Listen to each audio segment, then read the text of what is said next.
My son handed me an eviction notice on a Thursday morning. He stood at the edge of my porch wearing a dark suit that probably cost more than my first truck. Behind him, surveyors were hammering orange stakes into fields that had belonged to my family for over 100 years. The paper in my hand gave me 30 days to leave. 30 days to leave the house where I was born. 30 days to leave the farm where I raised my son. 30 days to leave the land where my wife spent the last years of her life. I read the notice once. Then I folded it carefully and slipped it into my pocket, and I laughed. Not loudly. Just enough. My son stared at me. The smile on his face faded.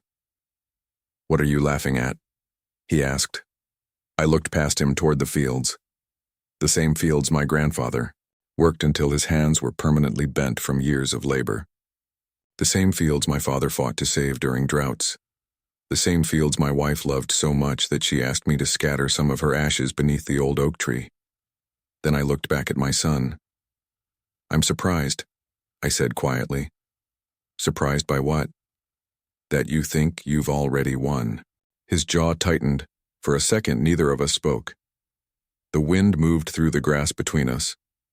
Then my son shook his head, turned around, and walked back toward his car. He thought everything was over. The developers trusted him. The investors believed him. Most of the family supported him. And according to the documents in his briefcase, I was finished. What my son didn't know was that his greed had already become his biggest mistake. Let me take you back to how it all started. My name is Walter Hayes. I'm 61 years old. I've spent almost my entire life on that farm. Not because it made me rich, it didn't. Not because it was easy, it wasn't. I stayed because it was home. The farm wasn't just land, it was family history. Every acre had a story. Every fence had been repaired by someone I loved. Every building carried memories. My grandfather started it, my father expanded it, and I spent 40 years protecting it. My wife believed in that responsibility as much as I did. Whenever people talked about ownership, she always smiled and said the same thing. "We don't really own this land, we're just taking care of it until the next generation is ready." For years, I believed that next generation would be my son. He was my only child, the little boy who followed me through muddy fields wearing boots that were too big. The teenager who promised his mother he would never let the farm leave the family. The young man I trusted more than anyone else. When my wife died after her battle with cancer, everything changed. The house became quiet. Too quiet. The empty chair across from me at dinner somehow felt louder than any noise. Some mornings I still expected to hear her voice from the kitchen. Then reality would hit me all over again. During that time, my son stepped forward. At least that's what I thought. He offered to help. He handled paperwork. He attended meetings. He spoke with suppliers. He took over responsibilities I no longer had the energy to manage alone. As a father, I felt proud. As a grieving husband, I felt grateful. I honestly believed we were working together. Looking back now, I realize my son wasn't learning how to protect the farm. He was learning how to control it. The first warning signs were small enough to ignore. One evening, we were sitting at the kitchen table reviewing farm reports.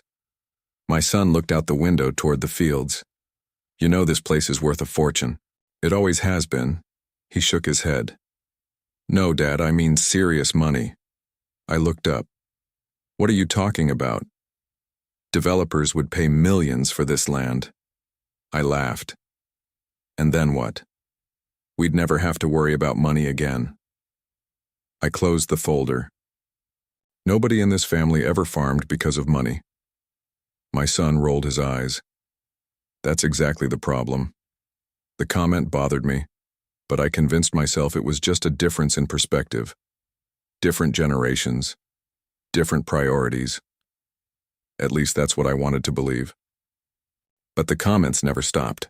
The farm was outdated. Agriculture wasn't efficient. The land was being wasted. Every conversation somehow returned to selling.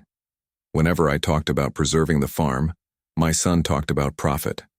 Whenever I talked about family legacy, he talked about market value. Eventually, he started talking about retirement.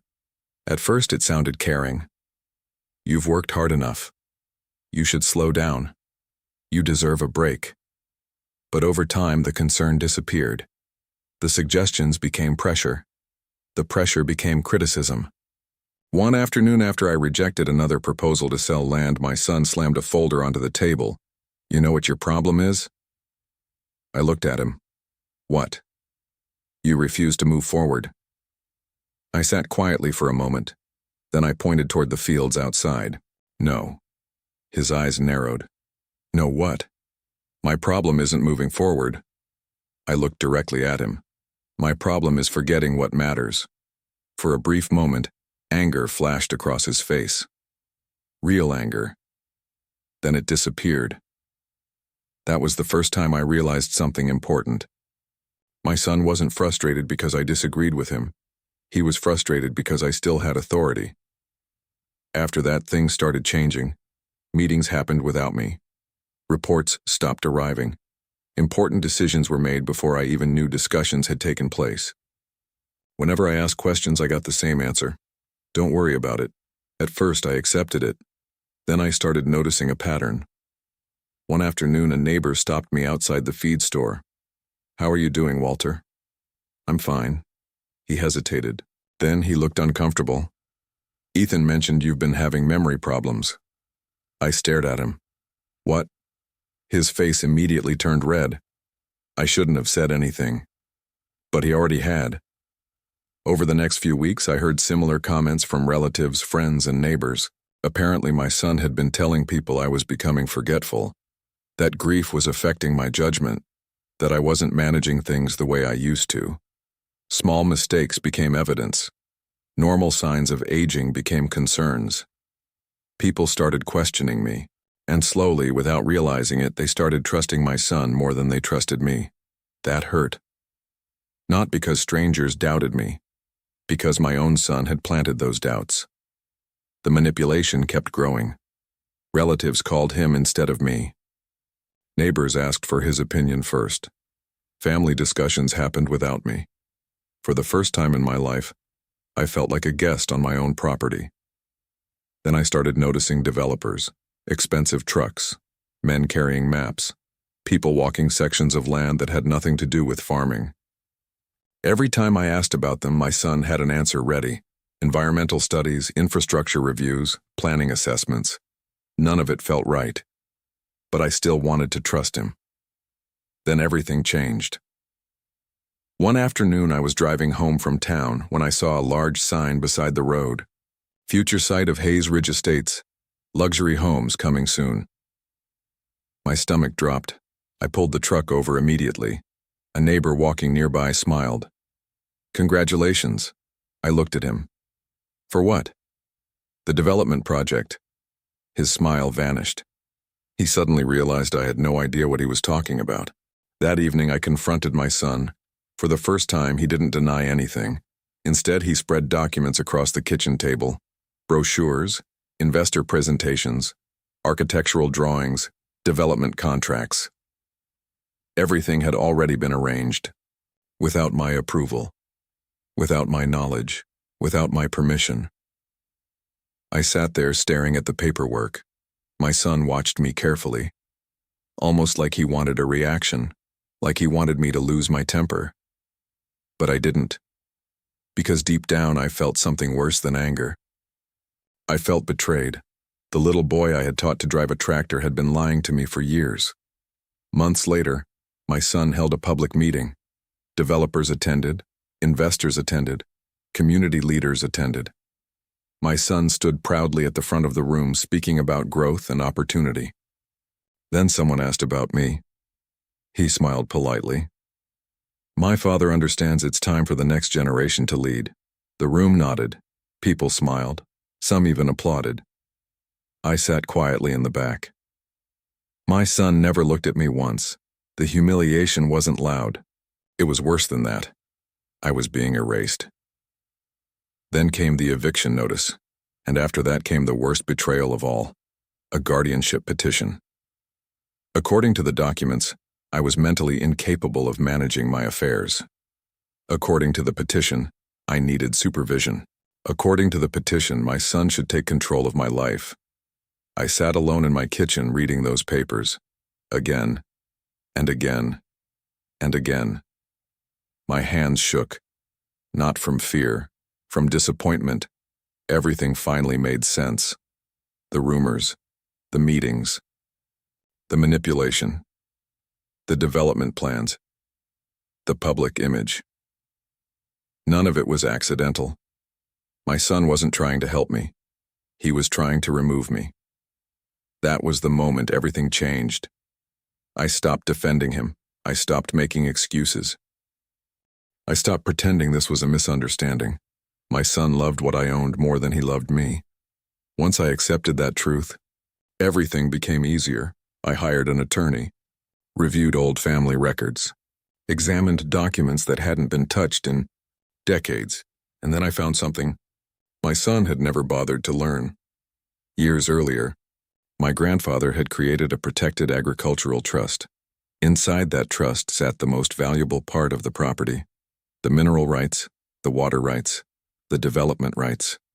Most importantly, none of it could be sold without my approval. I read those documents 3 times, then I smiled. For the first time in months, I felt calm. My son thought he controlled the future of the farm. He didn't. The developers thought they were buying valuable land. They weren't. The entire project was built on assumptions, and every single assumption was wrong, so I waited. The public development hearing arrived a few weeks later. The room was packed. Developers presented their plans. Investors discussed profits. Son stood proudly in the center of it all, confident, relaxed, certain he had won. Then I stood up. The room became quiet, handed copies of the trust documents to the officials and attorneys. At first, people looked confused. Then they started reading. The silence became heavy.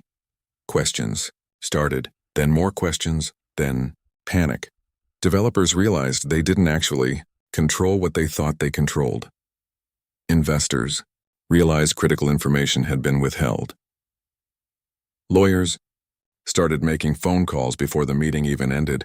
For the first time, I watched my son's confidence disappear. His face turned pale. His hands stopped moving. He kept looking at the documents, as if they might somehow change, but they didn't. The truth was sitting right in front of him, and everyone could see it. The project collapsed. Investors withdrew. Lawsuits followed. The guardianship case was dismissed. Medical evaluations confirmed I was fully capable of managing my affairs. Family members learned how they had been manipulated. Neighbors learned the truth. The community learned the truth, and slowly, my reputation returned. I never screamed at my son. I never humiliated him. I never tried to destroy him. I simply exposed the truth. Everything that happened afterward came from his own choices. 1 year later, a new sign stood at the entrance of the property. Hayes Agricultural Education Center. Young farmers attended training programs, students received scholarships, families visited the farm. The same land my son wanted covered with luxury homes was helping people build their futures. One afternoon, I stood in front of a group of scholarship recipients while the community applauded. The field stretched behind them. The farm survived. The legacy survived. And for the first time in years, I felt peace. My son believed ownership came from paperwork and signatures. He forgot that real stewardship comes from responsibility. I didn't save the farm by defeating my son. I saved it by protecting what generations before me trusted me to preserve.